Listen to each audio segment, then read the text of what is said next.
Gunnab Gunnab Yani na gunnabe sammu ko saka dubbachus na dofeti afan na jaja alahe tortun bai ina darare me ha bulga fadu wan misatu bi famana goda na fatta jarra nagasu andaga ne baratu kasira o musinaga nagan ko onera sabo oromo hudda fe ka kesafi ala amma sinaga udebi nagarra qafsawt kenya saka kabannarra dargo wali kam jallumma digarra kudam hegere irbu sababalla bakka kana angau be kan argan gidira jannata ke rahmat isarra gotawal sabako fe ware kam wahi ko na tena ga ko giddutti gaaf to ko son de mun gale godam bas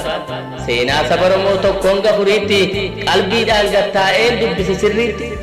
thariyo yaada ta godan iskesati tuttuku yale ijo ijo saati boqannan eegala gaafa dubbiseti kan baranu qabsu fi yaad habashut karori sa qabane saba kanarratti waan barru fi hasallayyo fitumit garu wantin jedhu jala sarareti wixine gaafasi amma jiranu naafu battun jedha yaada kiyya kana akeekaa fi kaayyoo barru kootii kar gocha zaliilummaa keessi kunnisa nam hedduu dagatee dubbata waan hama oromummaaf jibba maqaa Itoophiyaa kan jedhuuf hin deebii ilaachuuf deema amma saba Afrikaa irraa baay'inaan beekamaa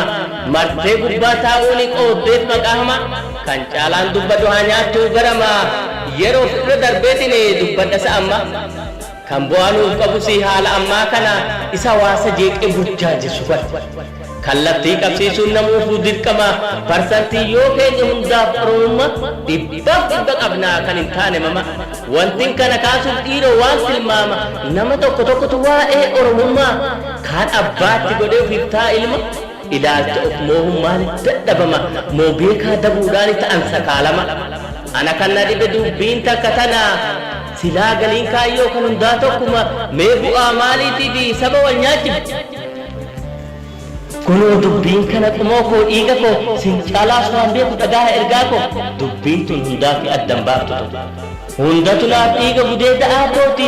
eenyu fi qabeetamne kaan dhiiba moggaattu bakka rakkoon jirtu qoradhee sirriitti irra hojjechuudha fiduu gam tokkotti isa kanaa beekaa mul'anni kan gooti hambifadheen kaa'u qusadhee sinitti oomisheetan fida oomisheetan baasa gurubsee dandeetti rabbii koo qabadhee arguuf hawwii kooti meena nifatinaa keessi koo gubata rakkoon babbaay'atee maaf dhaba furmaata gaaffii nama hundaati deebiin nu eeggata yookaan kanum keessaa fallis dhufa laata maddi rakkoo keenyaa kan burquu dhawaataan hoggantoota jaarmaa fi hayyoota laallata keessaa warra oofan sochiilee uummataa furtuu nageenyaa fi hammeenyaa sabbaata sabni bal'aan taa'ee isin dhaggeeffata hundatu naaf dhimma jedhee isin abdata garuu gochi keessan garaa nama nyaata imaanaa uummataa galfata baadhata nan hubatan seetee waan biraa barbaada ansin cabsuuf miti uummata komata